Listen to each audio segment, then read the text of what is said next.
I think we'll kick off there, and thanks everybody for joining. I think there will be some other people joining as we go, but thank you very much for joining the Ultima licensing, Microsoft licensing webinar today. We do actually have a bit of a packed agenda. I'll kind of start off by framing this by kind of really summarizing the end of Microsoft's financial year at the end of June, and then a little bit look around some of the recent announcements, some of the upcoming changes, some of that ongoing strategy for Microsoft in FY26.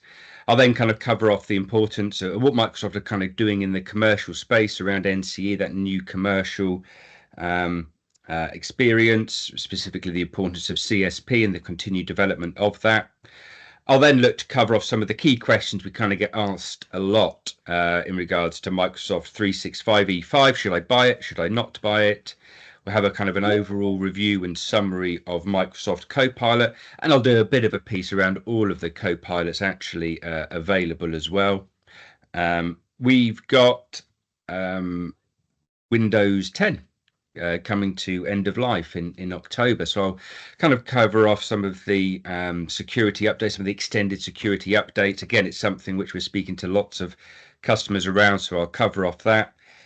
Being Microsoft, being the new financial year, there's lots of other updates, lots of other changes, lots of other things you should be kind of aware of or reviewing. And then, like I said, and even for some of those who joined a bit later, we will provide the opportunity. There's quite a few attendees, so please pop down your questions, your queries, or even your requests in the comments section.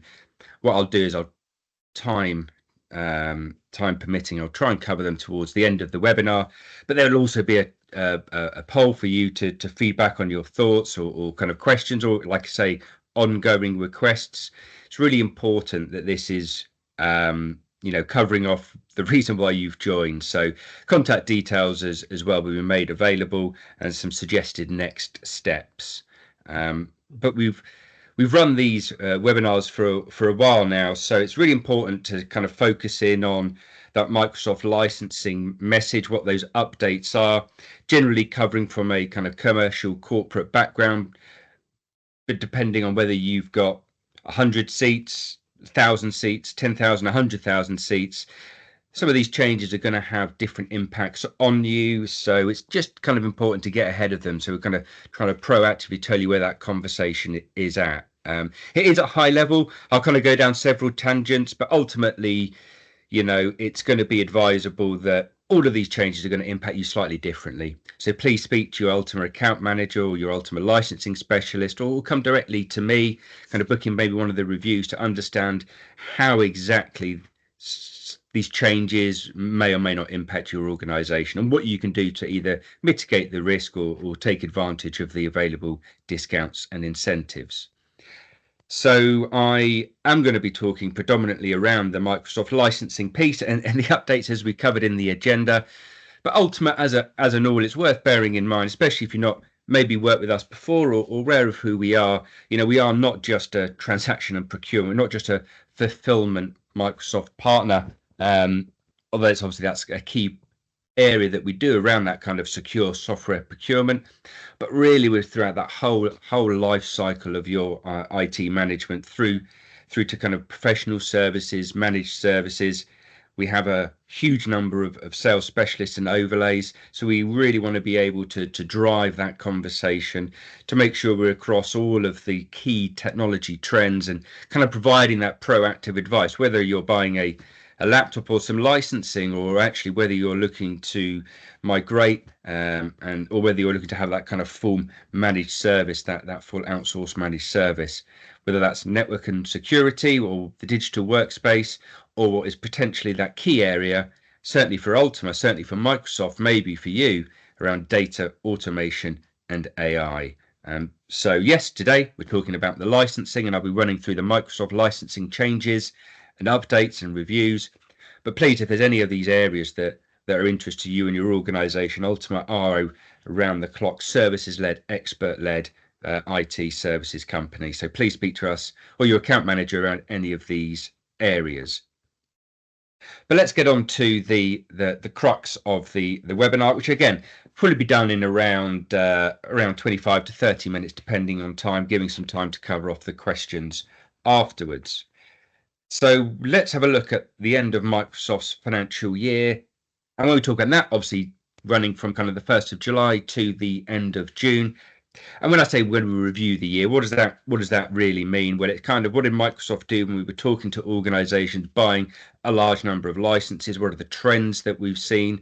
Where did they kind of apply their discounts? Where did they apply their incentives? And what can we learn kind of moving into the future as well? If we were to focus a little initially on kind of enterprise agreement customers, so if you're kind of over 500 seats or organizations over 500 seats, we're coming up to starting new enterprise agreements or renewing them. The key lever for Microsoft to apply discounts was certainly kind of uplifting all users to Microsoft 365 E5. We generally saw for organizations doing that, Microsoft would still ramp the discounts. You'd get offered more in year one than you would in year two, and obviously falling further by year three, generally seeing it around 20 to 25% in year one if you're kind of over 2,400 users, kind of level B upwards. Otherwise, you're kind of looking for E5 around that 15% discount. This was actually the same with Microsoft Copilot as well. Microsoft really predominantly focusing on that year one discount. We see all this across the enterprise agreement, but also across the CSP agreement as well. There are even some incentives online as well for personal or home users. What we were seeing from Microsoft was the more organizations engaged with them, actually the better offers, the better discounts, the better licensing discounts they were offered. Microsoft do want to work really collaboratively with you, edu partners such as Ultima, and that is generally the best way to get the best discounts once you're dealing with those direct Microsoft teams and those commercial executives. There were several levers, predominantly the biggest discounts are absolutely safe for those customers moving to Microsoft 365 E5 and investing in Microsoft Copilot or Copilot for Microsoft 365 too. That was the same in FY25. It is going to be the same in FY26. But there's other levers as well. And another one of the key levers, potentially tied in with because of the end of life of Windows 10, is Windows 365. So actually, even just a minimal commitment towards some of these virtual machines managed, centrally, there were, even just buying kind of 10 of these. You've got business or you've got enterprise, but generally needing to commit to the enterprise edition, would actually lever you to get bigger discounts across some of your other cloud products as well, whether actually even you had an E1 license. So let's say you're on Microsoft 365 E3, you weren't really looking to move to E5 because the value wasn't there. You're at the start of your Copilot journey, so you weren't really willing to commit over 100 users, those discounts kind of kicking in over 100 users. But actually, you were looking at some other products such as Windows 365. So by investing in Windows 365, that was how we were able to leverage discounts on other products like E3 or E1 or your Teams meetings rooms. And again, that's what we saw in FY25 and what we'll kind of see in FY26 as well. So key discounts and biggest discounts available through E5 and Copilot. But there are these other key products where we were able to leverage to get discounts on some of those other products like E1 or E3. As I mentioned before, the more information shared effectively allowed us to build this time to value roadmap. So with organizations say, well, actually, we would use this, but we've got Semantic, we've got these other products that we're using in place of Microsoft already. Even if we move to E5, we wouldn't be able to technically do the migration to that product, or we're still paying for that product for another 6 months.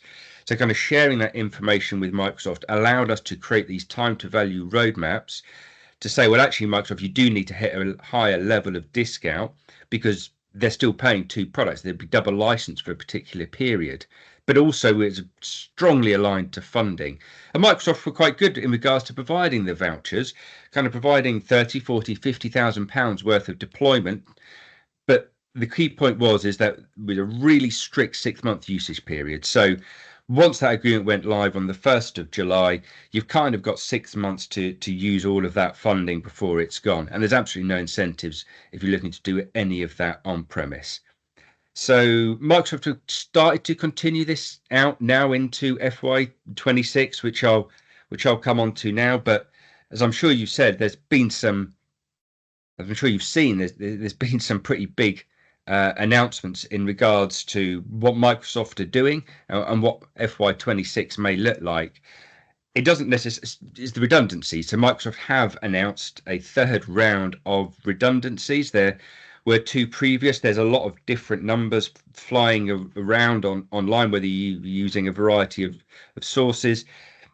In actual fact, there's up to 9,000 redundancies coming, but they're predominantly probably going to be around some of the gaming things like Xbox and stuff like this. I think that, and again, with the two previous rounds we had, I mean, that was over the last 12 months as well. The most recent ones being another 6,000 users in May, kind of leaving the organization, with, like I say, with more to come, with this third round to come, thinking there's going to be around 1,000 employees kind of leaving those sales and marketing roles. So these are the customer facing roles. These are the ones that might impact you as a company as they kind of look to consolidate some of those roles. So as previously, if you had your data and AI specialist, your security specialist, your modern workspace specialist, they are now potentially being streamlined a little bit. So multiple people being able to kind of cover multiple roles for you. This is kind of due to their restructuring of the organization, predominantly followed around that $80 billion investment in their AI data centers. So really, this is just Microsoft reinforcing its position in a rapidly evolving tech landscape. That, yeah, this is the big bet. These redundancies aren't because of of their revenue impact. It's actually something which is a general trend across the entire tech industry, right? So you've got to balance this real aggressive AI investment with that organizational efficiency. That's certainly what Microsoft are looking to do. They're kind of realigning where their priorities are, pivoting to say, well, actually, this is the area that we really see as a growth within FY26. So they do need to reduce some of their larger in-house sales teams because of that, which has also inevitably led to a kind of outsourcing of software sales for some of those smaller clients. We can talk about the degradation of the enterprise agreement for organizations underneath 2,400 users. Microsoft looking to outsource that effectively, all of that internal work to the channel, to those expert software partners, to the development of CSP. So that's going to really be, and I'm coming on to that on the next subject, that kind of importance of the CSP as Microsoft are making these changes, making these restructures to their organization, realigning where their priorities are, predominantly around those AI data centers and pivoting generally towards AI in general, which is probably going to be no extra, not massive new news to the majority of people. Where does that mean with discounts and incentives? So there is still that clear focus on Microsoft 365 E5 and Copilot for Microsoft 365. Yeah, absolutely doubling down on Azure and that data and AI piece, specifically Fabric.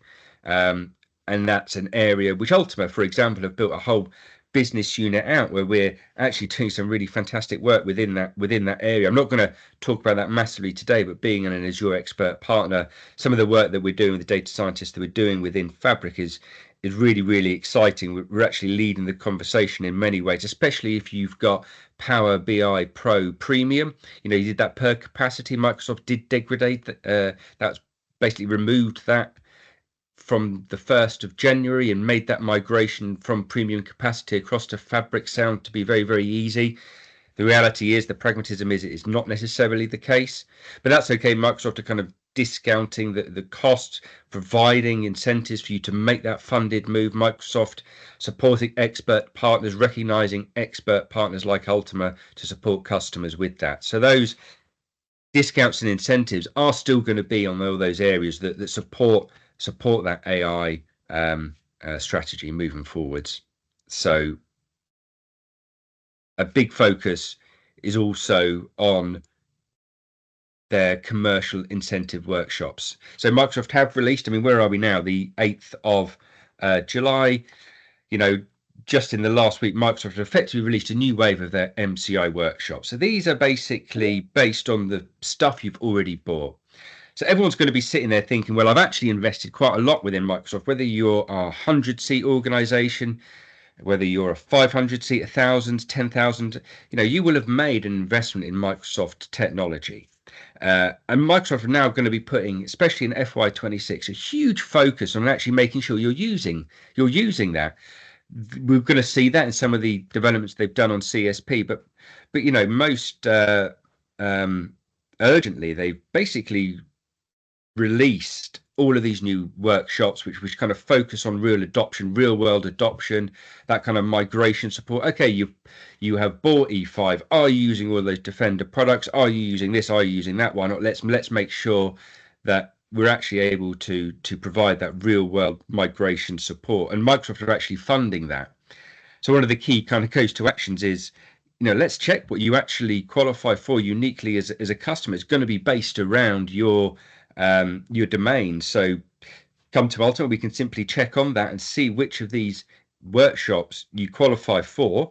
We then set up, say, well, this is what it would cover, whether it's a kind of a real adoption piece of work, whether it's kind of more migration support, or maybe it's something more around the vision and value. Tell me what Copilot Studio is. How will this work? What exactly is this? How does endpoint work? Whatever it is, there's a huge focus on these MCI workshops. So please, it's definitely worthwhile looking to see which ones you qualify for, and kind of doing a full-on licensing review. What have you bought? What do you need to buy? All of this stuff is kind of explored as well. Licensing discounts are still available on EA. Okay, in FY26, if you've got an enterprise agreement, there will still be licensing discounts available. Microsoft are pushing CSP as a flexible option, but if you're an EA customer, you will still be supported as an EA customer. License discounts will still be available as an EA customer.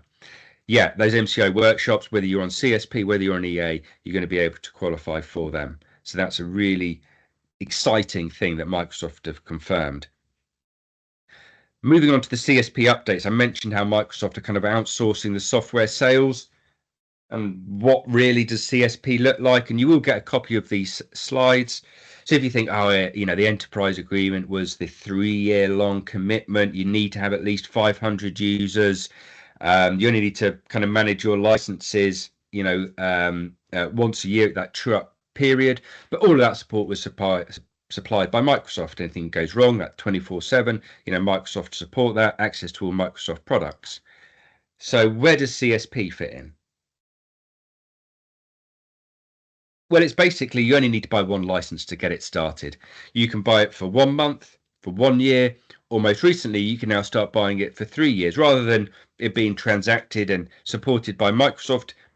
Is transacted and supported by your partner, in this case Ultima. So Ultima provide the invoices, Ultima provide that management portal for you to increase and decrease your licenses, Ultima provide the 24/7 break fix support and all of that transaction and purchasing support as well. When we think about CSP, this was launched a fair few number of years ago. But as we were coming towards the end of Microsoft's financial year, we saw some real developments coming, kind of starting in April of this year, when they introduced a 5% price increase for monthly billing options, whether you're kind of buying even on an annual contract or triannual contract. And you previously you'd had the option to invoice that monthly or yearly, and there was no, it would be the same price. Microsoft in April introduced a 5% price increase for the monthly invoicing. Again, this was because those EA customers who'd always done it paid a year. Microsoft recognised that full year's value. Microsoft are now kind of pushing those EA customers towards CSP, but they still wanted to recognise that full annual value. So by introducing the surcharge, that 5% surcharge for monthly invoicing in April, they were still encouraging even customers moving from EA to CSP to kind of still pay for that year up front, and that's actually still the case. So it has impacted those who weren't even on enterprise agreements. You're sitting there thinking, I've only got 100, 200, 300 users. Why does it impact me? Well, that's kind of why, because Microsoft still really want to incentivize customers paying for that full 12 months up front. They've done that by doing a 5% price increase on those monthly invoices. CSP didn't always include all kind of types of licenses. You couldn't buy all of the licenses available. For example, in April, a key update was the step-up licenses were being enabled, and we'll continue to see those licenses, all of those licenses being enabled as we kind of move into the future. In June, and this was a real key moment, on the 1st of June, Microsoft introduced a 3-year price lock for Microsoft 365 E3, Microsoft 365 E5.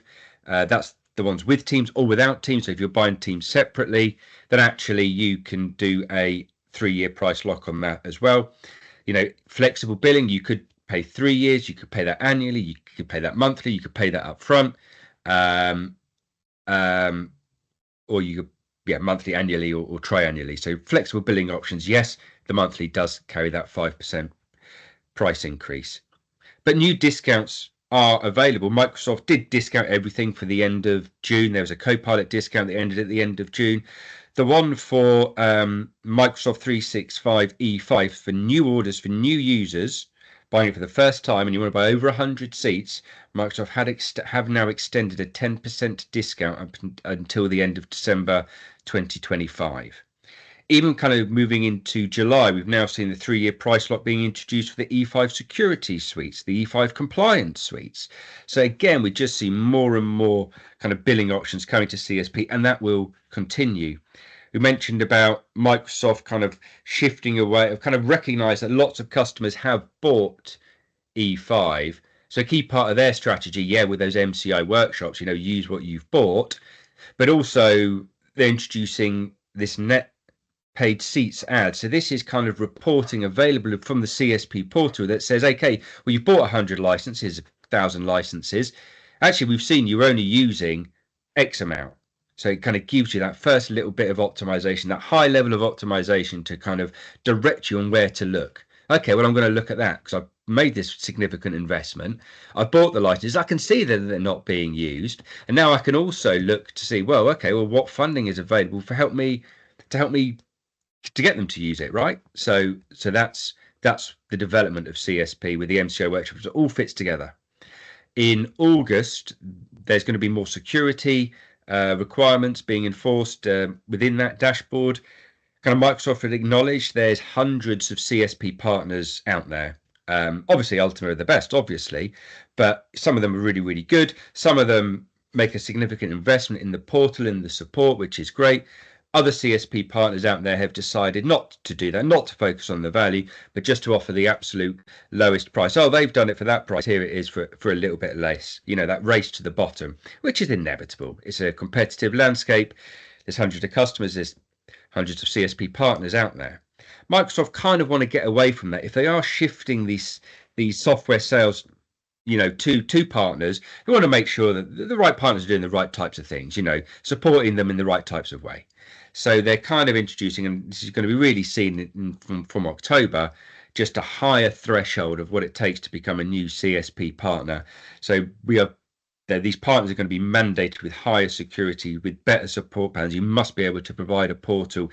You need to be able to show this reporting for the net paid seat ads. You need to be able to help customers show what they're being used, and then ultimately get you guys to use that if it's the right, if that's value to yourself, of course. So CSP is going to be still a key play. Even if you've got an enterprise agreement customer, many have got a CSP on the side as well for the flexible billing options. The next question, does E5 provide the best value? I mean, that's a question which is very popular. to say the least. And you are only really going to be able to answer that question once you do a licensing review and understand what you've got, what you're using, what your roadmap is, what your tech roadmap is, and whether that's going to be best value.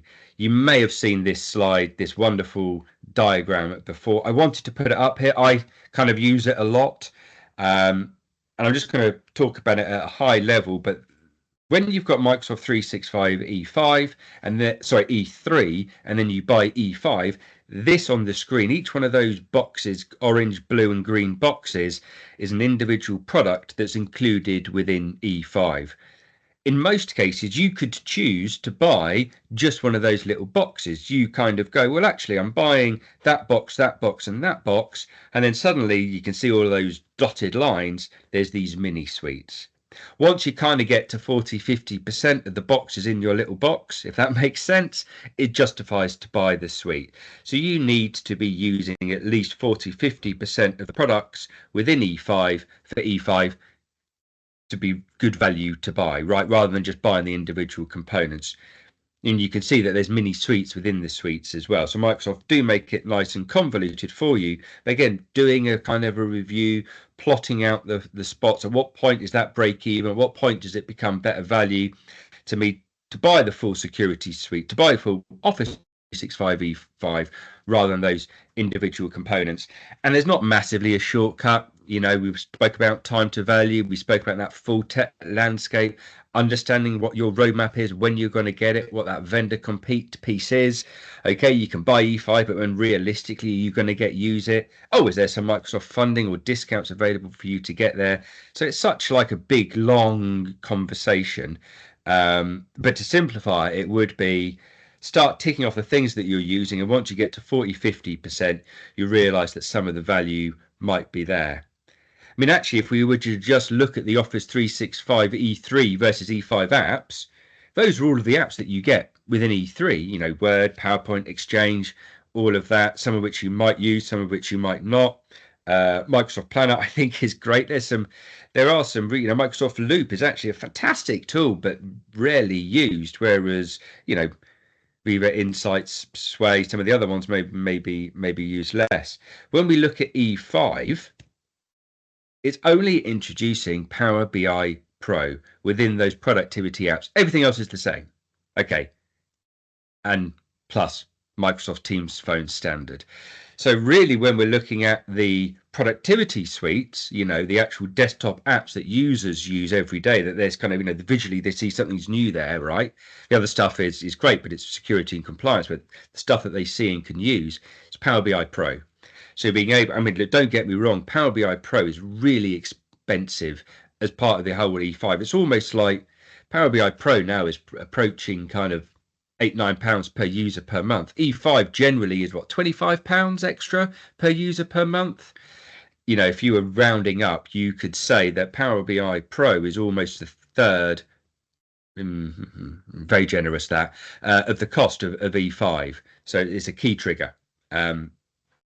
Microsoft Teams Phone Standard, that's the cloud PBX, right? So if you want to start using Teams as a, you know, for all your ingoing and outgoing calls, within the E5 license, within Teams, it is worth covering off. So you do get the IM, the instant messaging, you do get the conferencing, you do get audio conferencing, which means if you are on an audio, if you're on a conference call, you can dial people into that call. People can dial in. There'll be, you know, you send out that meeting invite, and like a number appears. Oh, click here to join Teams, and someone says, "Oh, I don't have Teams," but there's that number with the passcode at the bottom. That's included within E3.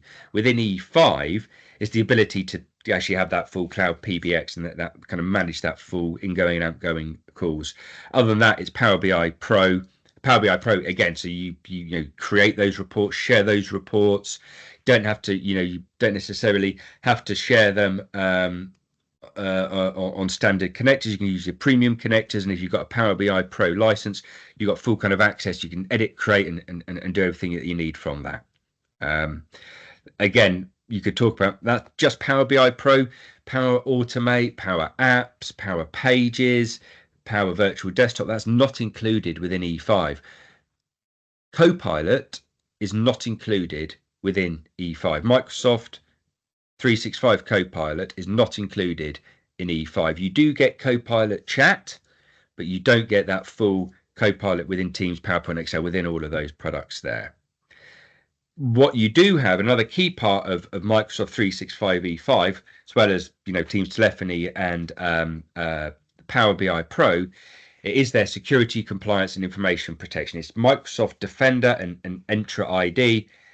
It includes that full Defender bundle. So we're talking about, and it's a little bit blurry. Apologies if the resolution isn't fantastic on this slide. You will get a copy of them. But effectively, Microsoft Entra ID Plan 2 is what you get within E5. Within E3, you get Plan 1. So Plan 2, what is Plan 2? Yeah, so you get all the Plan 1 features, MFA, conditional access. But you also get the Plan 2 features, which is like the identity protection, like the risk-based conditional access, that privileged identity management, entitlement management. So it's all of that end-user identity controls within E5. Then when we look across the Defender stack, you've got Defender for Identity. I think everyone knows what these is, but just quickly, so Defender for Identity, that's the one that monitors on-premise Active Directory, identity-based threats, domain dominance, things like that. You've got Defender for Endpoint, so that is Defender for Endpoint, Defender for Identity. You've got Defender for Endpoint, so that's that endpoint detection and response, threat vulnerability management. Next one, Defender for Office 365 Plan 2, so that protects your email, Teams, all of those collaboration teams. So that's phishing, malware, zero-day threats, safe links, safe attachments, automated investigations. Really, really great, that one. Lots of guys just go for Defender for Office 365 Plan 2. Plan 1 and Plan 2, both part of E5. It says Plan 2 there, so it indicates, Plan 1 might be part of E3. It's not.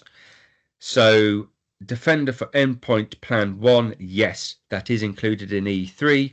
Defender for Office 365 Plan 1, no, that's not included in E3. Plan 1 and Plan 2, E5 only.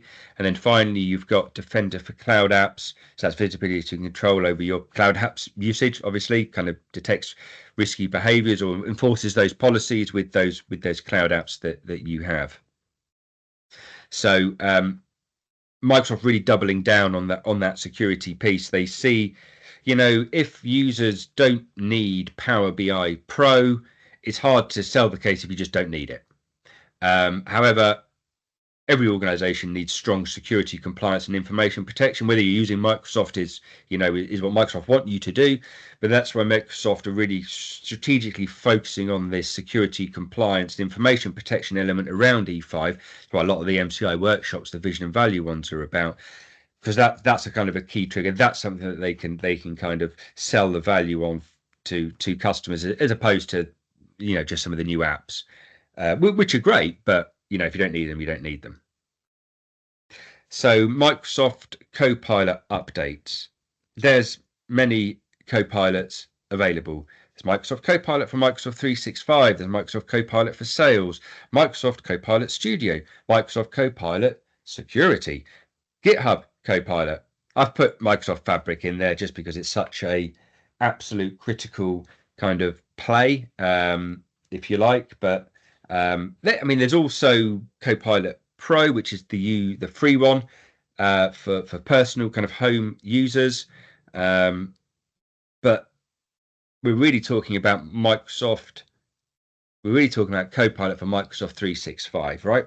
So that's the one that works within Word, PowerPoint, Excel, where you've still got those licensing. This is one that's £25 per user per month. You have to buy it for at least 12 months. You must have Microsoft Entra ID, as well as at least E3 or E5 or Office 365, E1, E3, E5 in the background. Yes, it actually works with the premium, like the business plans, business basic, business standard, business premium.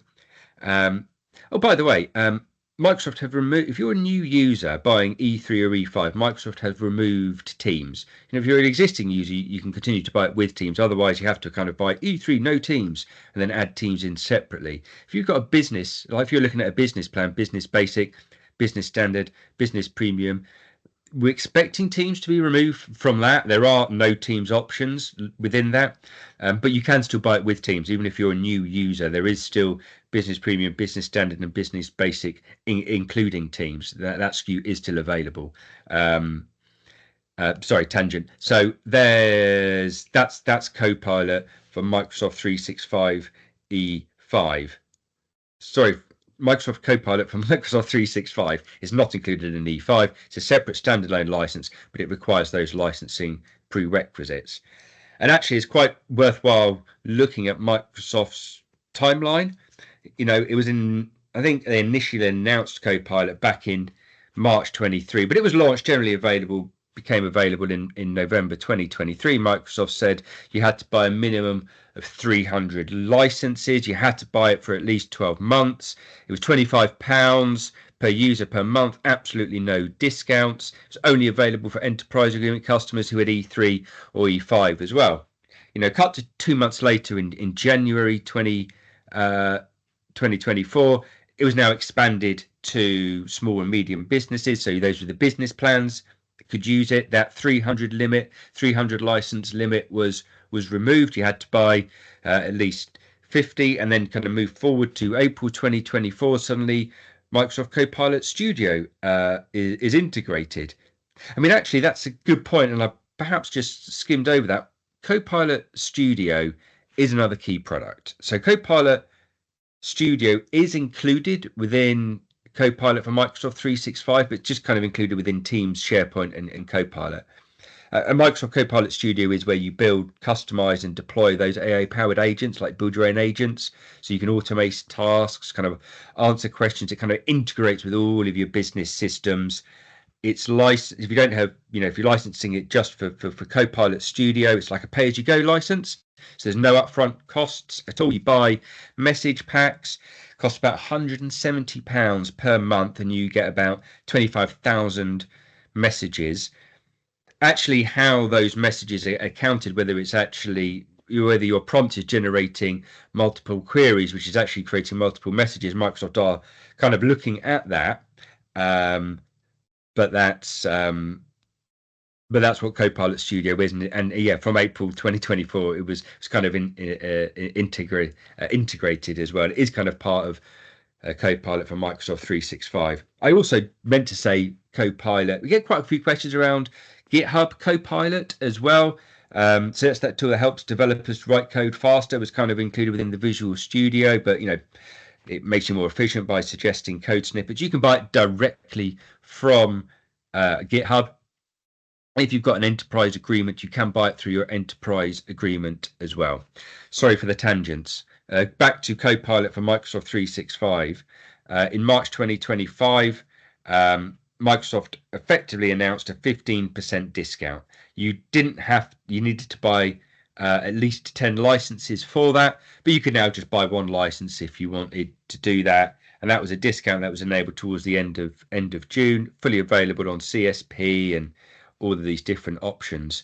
Moving forwards, even this month, in July 2025, custom agents are being added into Copilot Chat. Copilot Chat is the version of Copilot that is available in Microsoft 365 E3.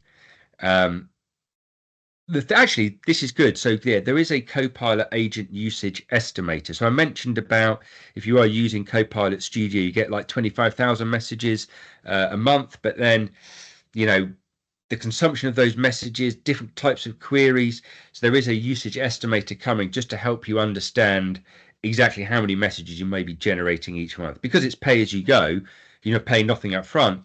You're sometimes stung if you're not aware around just how many messages you are generating. So there's a new usage estimator coming. Again, please speak to us to learn more about it. GitHub Copilot Pro Plus. So they have announced a new flavor of GitHub Copilot for individuals, with some more requests and more priority access available. Windows end of life. Windows 10 end of life.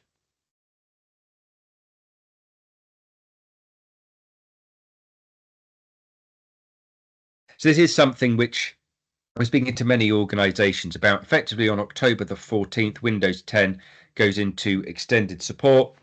And if you're running Microsoft 365 apps, you need to make sure you've got an operated system. So Microsoft said, right, for 3 years, we will provide the extended security updates for those who haven't been able to migrate away from Windows 10. You need to have, I say, active software assurance. You need to have an active cloud license on that Windows desktop, whether that's per user or per device. You then need to pay each year there's a per device license for that support, which is basically going to be the same cost as buying a license, as buying like a new license. In years 2, that price will double. In year 3, it will go up by another 50%. It's exactly what we've seen with Windows Server and SQL Server. It's incredibly expensive to invigorate that move, but it is available for 3 years, and it is available from October. There are some other updates, just kind of running through them. We've got the upcoming release of SQL 2025. It's good to know. It's the opposite of good to know. Please be aware that there will not be a new version of SSRS with this. Microsoft reporting services. Microsoft are moving to the Power BI report server as default. So if that's something that's going to impact your organization, then please be aware, and we can help if you need help. July incentives. So Microsoft did announce there was going to be a price increase on the 1st of July, like a 15-20% price increase on the 1st of July. They have effectively put this off until the 1st of August. This is for like your on-premise CALs. So if you're not a cloud customer at all, you don't have any licenses. You're still buying, Exchange CALs, Windows Server CALs, SharePoint CALs, Core CAL, Enterprise CAL. Microsoft putting up the prices because they don't want you to do that. They want you to buy a cloud license. So a 15% increase if it's a core CAL, and a 20% increase if it's an enterprise CAL. One bit of good news, it has been delayed. It was due to be on the 1st of July. It's now going to be on the 1st of August. Microsoft have expanded their free SQL offer to Azure. So they did launch this back in February, this free Azure SQL database. And now this is this new offer launched in May, to be fair, for one Azure SQL managed instance in each of your Azure subscriptions.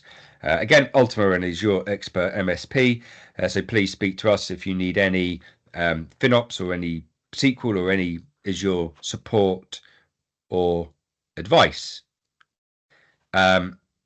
So I've spoken quite a lot there, and we are going to be launching a poll for you to please give your feedback and launch your questions. So you will be sent that kind of after the chat, after the event. I'm going to quickly check if anyone's noted any questions once I leave my presentation in a moment. I really would, and again, we do offer this complimentary license review to kind of proactively check what licenses you've bought. We can do a health check and kind of really understand where your savings are, then align that to your future roadmap and that funding available, especially that MCI funding.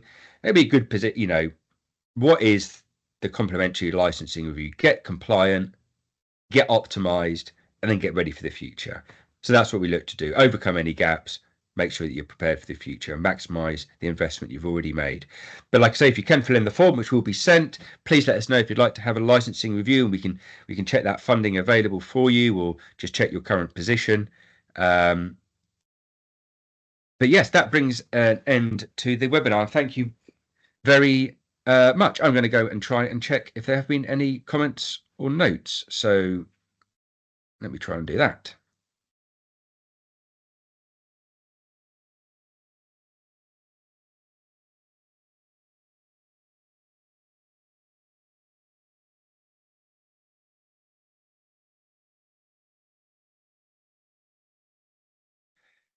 Okay, so I will try and cover as many of these as I can in the remaining time. Thank you for your patience. So Tom has asked, what about Microsoft looking to replace the Microsoft Businesses and Services Agreement, MAC, with MCA for enterprise customers? Yeah. Yes, that is, and yeah. They are going to be doing that, introducing something called the MCA, is the Microsoft Customer Agreement. And you're going to see something called the MCA-E. Now, Microsoft have a habit of using the same name for multiple things. So they also describe the MCA as an Azure agreement as well. This is going to So like I say before, enterprise agreements are still going to be supported moving forwards. They are moving to this new MCA for enterprise customers to kind of remove the partner as well to take that support to direct. Microsoft to have, I mean, I didn't really mention this, but perhaps I should have done. Microsoft has stopped paying partners, LSP partners, if you've got an enterprise agreement, kind of level A, level B. They have therefore said, well, we'll manage this, and they're looking to continue to do that. So they're kind of looking to do that even more with the MCAE. If that's impacting you, Tom, definitely let's have an offline discussion. Speak to your Microsoft licensing advisor.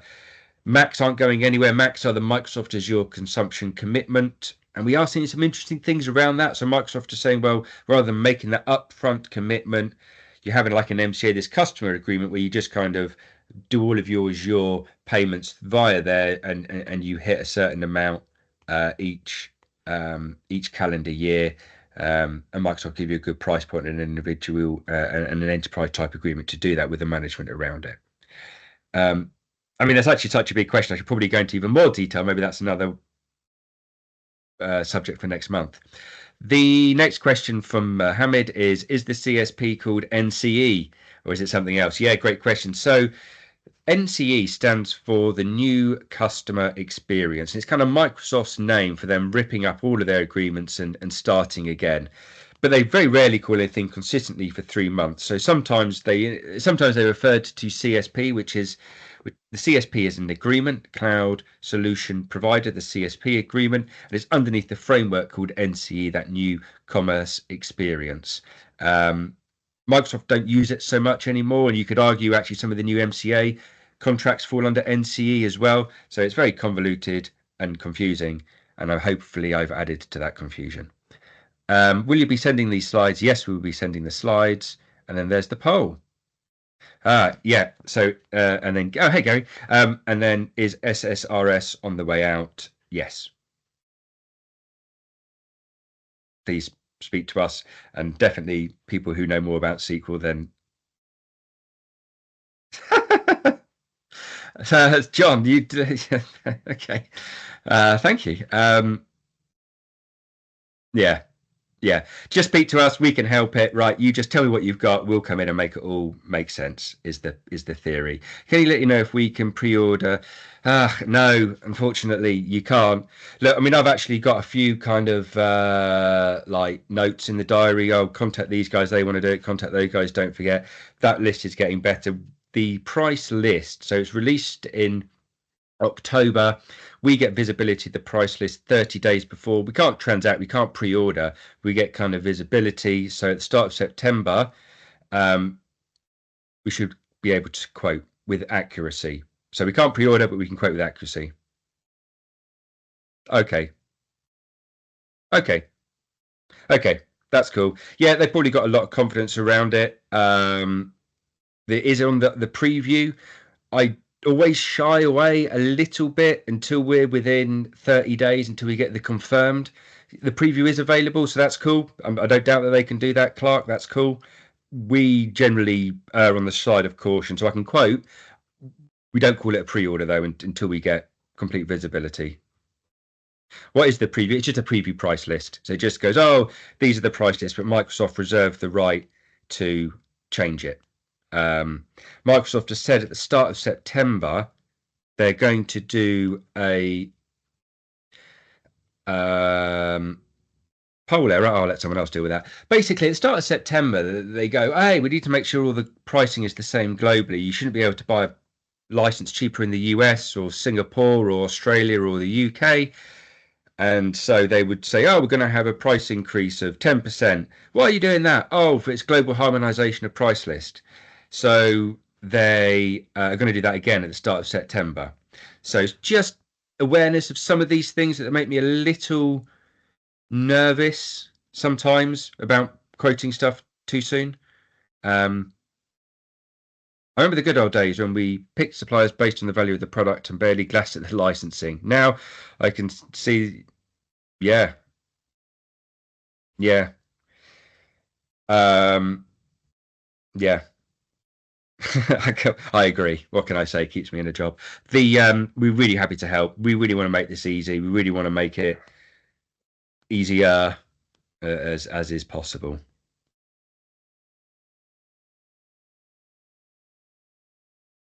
Okay, great stuff. I think I've rambled on for long enough. I'd love to speak to you all about how much I love licensing, and I've even been working on a stand-up routine, but there's no time. So maybe join next month, and I'll start running through that. Little something to look forward to, which definitely isn't a lie. Um, Thank you for your time. I'll keep it professional. Thank you very much for your time. I'll respond to all of those questions. Please let me know if you'd like anything else. And again, thank you very much for your time.